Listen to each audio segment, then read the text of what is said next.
নমস্কার ছাত্রছাত্রীরা, science PCM by Saugata sir এই চ্যানেলে তোমাদের সকলকে স্বাগত জানাই। আমরা যে চ্যাপ্টারটা যে বিষয়টা সম্পর্কে ধারণা নিচ্ছিলাম সেটা হচ্ছে ম্যাটার ইন আওয়ার সারাউন্ডিংস, অর্থাৎ আমাদের চারপাশের পদার্থ। আগের ভিডিওগুলোতে আমরা যে বিষয়গুলি সম্পর্কে ধারণা নিয়েছি সেগুলো হচ্ছে পদার্থের বিভিন্ন অবস্থা, তাদের পরিবর্তন এবং আমাদের দৈনন্দিন জীবনে ঘটে যাওয়া বিভিন্ন ঘটনার পেছনের আসল বৈজ্ঞানিক কারণ কি সেগুলো সম্পর্কে আমরা কিছু কিছু ধারণা নিয়েছি। আর কি শিখেছি? উষ্ণতার বিভিন্ন স্কেল সম্পর্কে আমরা জেনেছি। এটা পড়তে গিয়ে আমরা পড়েছি সেলসিয়াস থেকে কিভাবে কেলভিন স্কেলে রূপান্তর করতে হয়, কিভাবে সেলসিয়াস থেকে ফারেনহাইট স্কেলে রূপান্তর করতে হয়। এর পাশাপাশি আমরা শিখেছি যে কোনো একটা পদার্থ তার অবস্থার পরিবর্তন কিভাবে হয়, চেঞ্জ ইন স্টেট কিভাবে হয়। এগুলো পড়তে গিয়ে আমরা শিখেছি গলন ফিউশন জিনিসটা কি, বাষ্পীভবন এভাপোরেশন জিনিসটা কি, লিন তাপ লেটেন্ট হিটের আমরা ধারণা নিয়েছি। আর কি শিখেছি? আর শিখেছি শুষ্ক বরফ কি, অর্থাৎ যেটাকে আমরা বলি সলিড কার্বন ডাইঅক্সাইড, এটার সম্পর্কে আমরা জেনেছি। এর পাশাপাশি আমরা জেনেছি শুষ্ক বরফকে কেন সর্বদা উচ্চ চাপে রাখা হয়, এর বৈজ্ঞানিক কারণ এবং তাদের বাস্তব উদাহরণ আমরা আগের ক্লাসগুলোতে খুব ভালোভাবে বুঝেছি। আর কি শিখেছি? আর শিখেছি বাষ্পীভবন জিনিসটা কি, বাষ্পীভবনের সংজ্ঞা কি, এবং এই বাষ্পীভবন প্রক্রিয়াটা যে কেন এটি একটা পৃষ্ঠতলীয় ঘটনা, কেন সারফেস ফেনোমেনা, এই সম্পর্কে আমরা সুন্দরভাবে ধারণা নিয়েছি। আর কি শিখেছি? এই বাষ্পীভবনের হার কোন কোন উপাদানের উপর নির্ভর করে সেগুলো সম্পর্কে জেনেছি। আমরা জেনেছি এই বাষ্পীভবনের হার প্রধানত চারটি বিষয়ের উপর নির্ভর করে। কি কি শিখেছিলাম? উপরিভাগের ক্ষেত্রফল সারফেস এরিয়ার উপরে নির্ভর করে। কি বলেছিলাম? তরলের উপরিভাগের ক্ষেত্রফল যত বাড়বে বাষ্পীভবনের হারও তত বাড়বে, অর্থাৎ এরিয়া যত ইনক্রিজ করবে এভাপোরেশন রেট তত বাড়বে। আর কি শিখেছিলাম? উষ্ণতা, এই এভাপোরেশন রেট বাষ্পীভবনের হারটা নির্ভর করে উষ্ণতা টেম্পারেচারের উপরে, অর্থাৎ তাপমাত্রা যত বাড়বে কণাগুলির মধ্যে গতিশক্তি কাইনেটিক এনার্জি তত বাড়বে তত বাষ্পীভবন রেট বাড়বে, অর্থাৎ টেম্পারেচার যত আমি ইনক্রিজ করব এভাপোরেশন রেটও তত বাড়বে। আর কি শিখেছি? আর্দ্রতা হিউমিডিটি, বাতাসে জলীয় বাষ্পের পরিমাণ বেশি থাকলে অর্থাৎ আর্দ্রতা বেশি হলে বাতাসে বাষ্পীভবনের হার হ্রাস পায়, অর্থাৎ যত হিউমিডিটি বাড়বে তত এভাপোরেশন রেট কমবে। আর কি শিখেছি? এই বাষ্পীভবনের হার, বাষ্পীভবনের রেট, এভাপোরেশন রেট কিসের উপর নির্ভর করে? বায়ুর গতিবেগ, উইন্ড স্পিডের উপরে। বায়ুর গতিবেগ বাড়লে আশেপাশের জলীয় বাষ্প দ্রুত সরে যায়, ফলে বাষ্পীভবনের রেট, বাষ্পীভবনের হারও বাড়ে, অর্থাৎ উইন্ড স্পিড যত ইনক্রিজ করবে এভাপোরেশন রেটও তত বাড়বে। এগুলো আমরা আগের ভিডিওগুলোতে ফুললি ডিটেইলড ডিসকাশন করেছি। আগের ভিডিওতে শিখেছি উষ্ণতার স্কেল সমূহ, টেম্পারেচার স্কেল সম্পর্কে ধারণা নিয়েছি। এখানে আমরা দুটো ইকুয়েশন সম্পর্কে জেনেছি। আর কি জেনেছি? চেঞ্জ ইন স্টেট, অবস্থার পরিবর্তন সম্পর্কে ধারণা নিয়েছি। সেখানে ছিল গলন, ফিউশন, বাষ্পীভবন, এভাপোরেশন, লিন তাপ, লেটেন্ট হিটের ধারণা নিয়েছি। কিভাবে ট্রান্সফরমেশন হয়, কিভাবে রূপান্তর হয় সেগুলো সম্পর্কে জেনেছি। ড্রাই আইস সম্পর্কে জেনেছি, যেটাকে আমরা বলি সলিড কার্বন ডাইঅক্সাইডকে আমরা কি বলি? ড্রাই আইস, একে ফেক আইসও বলি। এখানে আমরা ডেফিনেশন পড়েছি শুষ্ক বরফের, ড্রাই আইসের ডেফিনেশন পড়েছি। শুষ্ক বরফকে কেন সর্বদা উচ্চচাপ হাই প্রেসারে রাখা হয় তার কারণ জেনেছি। আর কি জেনেছি? এর দেখো বৈজ্ঞানিক এক্সপ্লেনেশন, সাইন্টিফিক এক্সপ্লেনেশন এবং এক্সাম্পল আমরা পড়েছি। আর কি পড়েছি? বাষ্পীভবন অর্থাৎ এভাপোরেশন জিনিসটা কি সেটা ডেফিনেশন পড়েছি। কেন এটা একটা সারফেস ফেনোমেনা, কেন এটা একটা পৃষ্ঠতলীয় ঘটনা সেটা সম্পর্কে জেনেছি। আর কি শিখেছি? বাষ্পীভবনের এই হারটা কোন কোন বিষয়ের উপর নির্ভর করে সেই বিষয়গুলো সম্পর্কে জেনেছি, যেমন সারফেস এরিয়া, টেম্পারেচার, হিউমিডিটি এবং উইন্ড স্পিড অর্থাৎ বায়ুর গতিবেগ। এই চারটি বিষয়ের উপরে কি নির্ভর করে? এভাপোরেশন রেট নির্ভর করে। এগুলো সম্পর্কে আমরা ডিটেইল ডিসকাশন করেছি। আর কি শিখেছি? বাষ্পীভবনের ফলে শীতলতার সৃষ্টি, অর্থাৎ এভাপোরেশন কজেস কুলিং, অর্থাৎ কোথাও কোনো জায়গা থেকে বাষ্পীভবন হলে সেখানকার পরিবেশ ঠান্ডা হয়ে যায় কেন, তার বৈজ্ঞানিক ভিত্তি শিখেছি। তার বৈজ্ঞানিক কারণ আমরা এখানে এক্সপ্লেনেশন খুব ডিটেইলডে জেনেছি, তার এক্সাম্পল জেনেছি আমরা। এগুলো তোমরা রিভাইজ করবে। আজকে আমরা কি শিখবো? দৈনন্দিন জীবনে এই শীতলতা আর অন্যান্য বাস্তব উদাহরণ, অর্থাৎ এই যে এভাপোরেশনের ফলে যে কুলিং হচ্ছে এটা কেন হচ্ছে এবং আমাদের দৈনন্দিন জীবনে ঘটে যাওয়া বিভিন্ন ঘটনার পেছনে এর কি কারণ, এই এভাপোরেশন কিভাবে ব্যবহার হচ্ছে সেগুলো সম্পর্কে আমরা জানবো। তাহলে সবার প্রথমে আমরা আগের দিনের ভিডিওতে যেটা জেনেছিলাম শীতলতার বৈজ্ঞানিক ভিত্তি, সেটা একটু ছোট করে শুনে নাও। এখন আমরা জানবো যে এই বাষ্পীভবনের ফলে কেন শীতলতা সৃষ্টি হয়, কেন কুলিংনেস হয়। মনে রাখবে, যখন কোনো তরল বাষ্পীভূত হয় তখন তরলের কণাগুলি বাষ্পীভবনের জন্য প্রয়োজনীয় যে লিন তাপ, লেটেন্ট হিট চারপাশের পরিবেশ বা সংলগ্ন বস্তু থেকে শোষণ করে। এর ফলে চারপাশের পরিবেশ তাপ হারিয়ে দ্রুত ঠান্ডা বা শীতল হয়ে পড়ে। অর্থাৎ কোনো একটা ধরো একটা লিকুইড, এই লিকুইড যখন কি হচ্ছে বাষ্পীভূত হচ্ছে তখন এই টেম্পারেচারটা কোথা থেকে নিচ্ছে?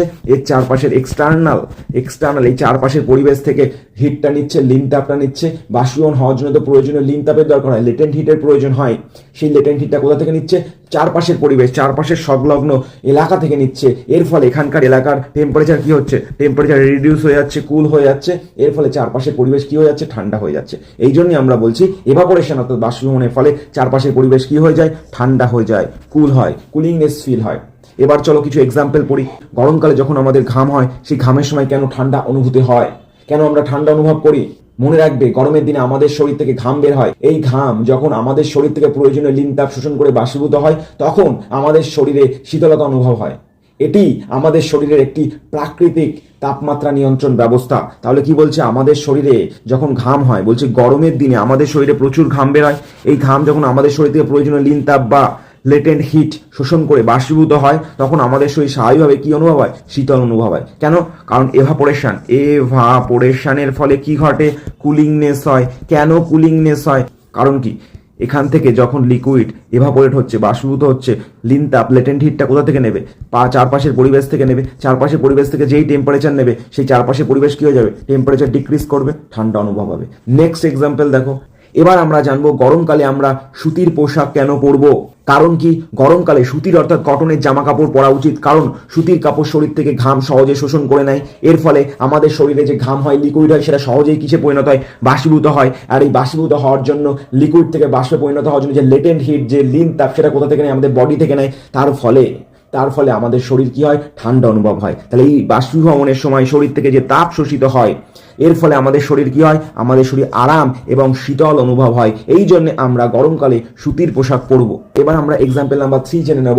এক্সাম্পল নাম্বার 3 তে কি বলছে, উত্তপ্ত স্থানে কেন জল ছেটানো হয়। ধরো এই তোমার বাড়ির ছাদ, এই বাড়ির ছাদ যখন স্কর্চিং হিট হয়, সূর্য থেকে যখন প্রচন্ড তাপ তোমার বাড়ির ছাদের উপরে পড়ে, তখন বাড়ির ছাদ কি হয়ে যায়, হিটেড হয়ে যায়, উত্তপ্ত হয়ে যায়।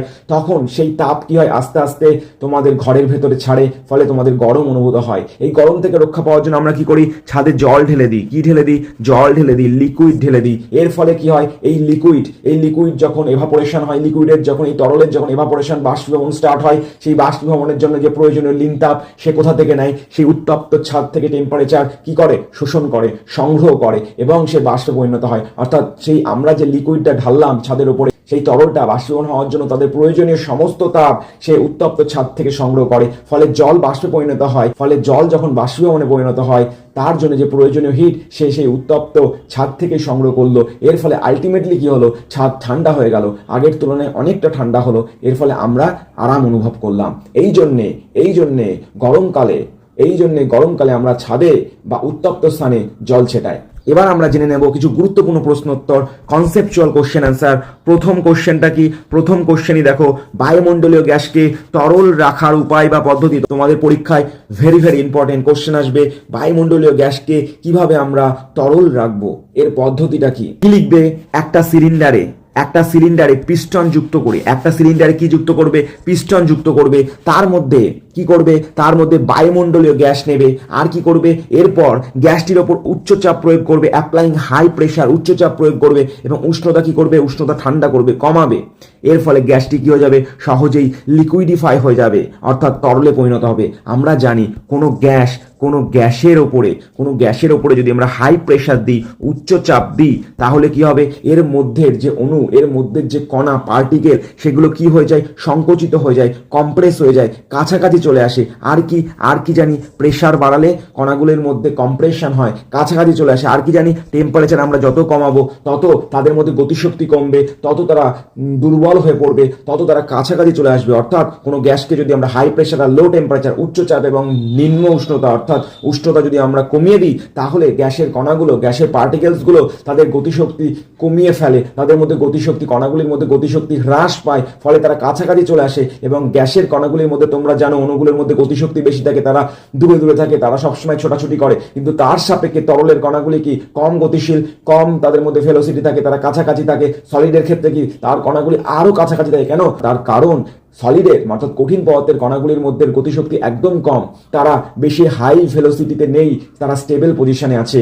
তাহলে কোনো গ্যাস, কোনো উত্তেজিত কণাগুলোকে যদি আমরা হাই প্রেশার আর লো টেম্পারেচার দিই, অর্থাৎ উচ্চ চাপ আর নিম্ন উষ্ণতায় রাখি, তাহলে সহজেই সেই অণুগুলো শান্ত হয়ে যাবে গ্যাসের সাপেক্ষে। তাহলে সে কিসে পরিণত হবে, গ্যাস থেকে লিকুইড অর্থাৎ তরলে পরিণত হবে। তাহলে বায়ুমণ্ডলীয় গ্যাসকে তরল রাখার উপায় কি, একটা সিলিন্ডার যেখানে যেখানে আমরা পিস্টন লাগিয়ে দেবো, অর্থাৎ পিস্টন যুক্ত একটা সিলিন্ডার নেব, তার মধ্যে বায়ুমণ্ডলীয় গ্যাস নেব এবং কন্ডিশন কি দেবো, হাই প্রেশার আর লো টেম্পারেচার, ফলে সহজেই আমরা বায়ুমণ্ডলীয় গ্যাসকে তরলে রাখতে পারবো।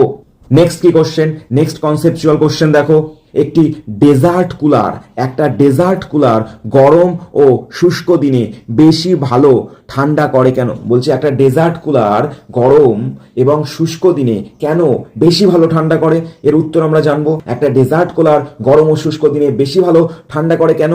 কারণ আমরা কি জানি, গরমের দিনে আমাদের যে পরিবেশ থাকে গরম থাকে, শুষ্ক থাকে, ফলে আমাদের বাতাসে জলীয় বাষ্প কি থাকে, কম থাকে। জলীয় বাষ্প কম থাকায় কি হয়, জলীয় বাষ্প কম থাকায় জলের বাষ্পীভবন ভালো হয়। জলের বাষ্পীভবন ভালো হলে কি হবে, লেটেন্ট হিট সংগ্রহ করবে, লেটেন্ট হিট বা লিন তাপ সংগ্রহ করবে। এটা কোথা থেকে সংগ্রহ করবে, যেখানে তাপ আছে, জলের ভেতরে যে তাপ আছে সেই তাপ থেকে সংগ্রহ করবে।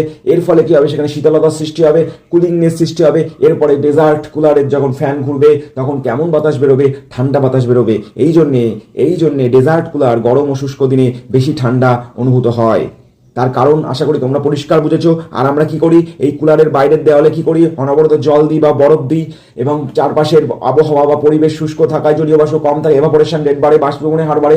বাষ্পীভবনের হার যত বাড়বে লিন তাপ অর্থাৎ লেটেন্ট হিট সংগ্রহ করার রেটও বাড়বে, তত বেশি সে তাপ সংগ্রহ করবে। যত তাপ সংগ্রহ করবে তত ঠান্ডা হবে, আর তত ফ্যান ঘুরলে সেই ঠান্ডা বাতাস আমাদের সমগ্র পরিবেশে বা সমগ্র ঘরে ছড়িয়ে পড়বে।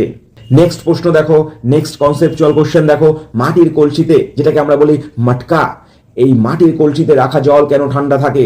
দেখো, মাটির কলসির গায়ে অসংখ্য ক্ষুদ্র ক্ষুদ্র পোর্স থাকে, ছিদ্র থাকে। এই ছিদ্রগুলি দিয়ে কলসির ভেতরের জল সামান্য বাইরে বেরিয়ে আসে। কলসির উপরিভাগে আসা এই জল আশেপাশের পরিবেশ এবং কলসির থেকে তাপ শোষণ করে বাষ্পীভূত হয়। এই বাষ্পীভবনের ফলে কলসির গা ঠান্ডা হয়ে যায় এবং ভেতরের জল ঠান্ডা থাকে। তাহলে কি দেখলাম, মাটির কলসি আছে, তার ভেতরে জল আছে। মাটির কলসির গায়ে কি থাকে, অসংখ্য ক্ষুদ্র ক্ষুদ্র পোর্স অর্থাৎ ছিদ্র থাকে। এই ছিদ্র দিয়ে মাটির কলসির ভেতরের জল খানিকটা বেরিয়ে আসে অল্প অল্প, এবং সেই বেরিয়ে আসা জল যখন বাইরের গরম বাতাসের সংস্পর্শে আসে, সেই জলের মধ্যে কি সৃষ্টি হয়, এভাপোরেশন সৃষ্টি হয়, বাষ্পীভবন সৃষ্টি হয়। আর বাষ্পীভবন হওয়ার জন্য লিন তাপের প্রয়োজন হয়, লেটেন্ট হিটের প্রয়োজন হয়। সেই লিন তাপ লেটেন্ট হিট কোথা থেকে পাবে, কলসির ভেতরে থাকা জল থেকে সে তাপ সংগ্রহ করবে, দিয়ে বাষ্পীভূত হবে। এর ফলে কলসির ভেতরে থাকা জল কি হবে, আস্তে আস্তে ঠান্ডা হবে। কারণ কলসির ভেতরে থাকা জল থেকেই সে কি নিচ্ছে, লেটেন্ট হিট লিন তাপ সংগ্রহ করে। কলসির বাইরে থাকা জলগুলো ইভাপোরেট হচ্ছে, বাষ্পীভূত হচ্ছে। এর ফলে কলসির ভেতরে অর্থাৎ মটকার ভেতরে যে জল আছে সে কেমন অনুভব হবে, ঠান্ডা অনুভব হবে। নেক্সট কনসেপচুয়াল কোশ্চেন কি, আমাদের গরমকালে কি ধরনের পোশাক পরা উচিত এবং তার পেছনে বৈজ্ঞানিক রহস্যটা কি? দেখো, আমাদের গরমকালে অবশ্যই হালকা রঙের সুতির পোশাক পরা উচিত। কেন হালকা রংটাই বা কেন? হালকা রং রোদ বা তাপকে প্রতিফলিত করে, রিফ্লেক্ট করে। এর ফলে আমাদের শরীরে কম তাপমাত্রা অনুভব হয়, অর্থাৎ কম গরম হয়। তাহলে কি বলছে, হালকা রং কেন? মনে রাখবে, হালকা রং রোদ আর তাপকে কি করে, রিফ্লেক্ট করে, দূরে সরিয়ে দেয়। এর ফলে আমাদের শরীরে কম টেম্পারেচার অনুভূত হয় বা কম গরম লাগে। আর সুতির পোশাকই কেন, সুতির কাপড় কেন? সুতির কাপড়ে ছোট ছিদ্র থাকে যা শরীরের ঘাম দ্রুত শোষণ করে বাতাসে বাষ্পীভূত করে। এর ফলে আমাদের শরীর ঠান্ডা হয়। অর্থাৎ সুতির কাপড়ে ছোট ছোট ছিদ্র থাকে, আমাদের শরীরে যে ঘাম হয় সেই ঘামগুলো সেই ছিদ্র দিয়ে বেরিয়ে আসে এবং বাষ্পীভবন সৃষ্টি হয়, বাষ্পীভবন হয়, এভাপোরেশন হয়। এভাপোরেশনের ফলে লিন তাপ বা লেটেন্ট হিট কোথা থেকে নেয়, আমাদের শরীর থেকে তাপমাত্রা সংগ্রহ করে, সেই জল, সেই ঘাম। তার ফলে কি হয়, আমাদের শরীর, আমাদের বডি, আমাদের স্কিন, আমাদের চামড়া ঠান্ডা অনুভব হয়, কুলিংনেস ফিল হয়। তাহলে আমাদের কি মনে রাখতে হবে, গরমকালে আমরা কিসের পোশাক পরবো? সুতির পোশাক পরবো। আর কি, সেই সুতির পোশাকের রংটা যেন হালকা হয়। আজকের বাড়ির কাজ কি, তোমরা সবাই নোট ডাউন করো। কাপের চেয়ে পিরিচে বা সসারে যদি আমরা কোনো গরম চা বা দুধ নিয়ে খাই, তাহলে আমাদের খাওয়া অত্যন্ত সহজ হয়। কেন? এর পেছনে বৈজ্ঞানিক রহস্যটা কি, তোমরা কমেন্টে জানাবে। অর্থাৎ আমরা যদি কোনো গরম দুধ বা গরম চা কাপে খাই, তার থেকে যদি কোনো ফ্ল্যাট সারফেসের কোনো পাত্রে খাই, তাতে অনেক সুবিধা। কেন? সেখানে সেই গরম দুধ বা গরম চাটা তাড়াতাড়ি ঠান্ডা হয়ে যায়, ফলে আমাদের খেতে সুবিধা। এর পেছনের বৈজ্ঞানিক কারণটা কি?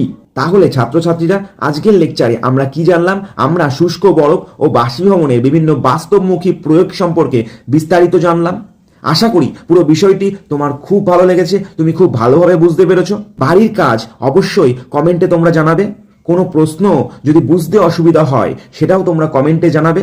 এবং ভিডিওটি যদি ভালো লেগে থাকে তাহলে অবশ্যই লাইক এবং শেয়ার করে আমার পাশে থেকো। পরবর্তী ভিডিওতে এই চ্যাপ্টারের বাকি অংশ নিয়ে তোমাদের সাথে আলোচনা করব। সবাই ভালো থেকো, সুস্থ থেকো, মন দিয়ে পড়াশোনা করো। থ্যাংক ইউ, ধন্যবাদ।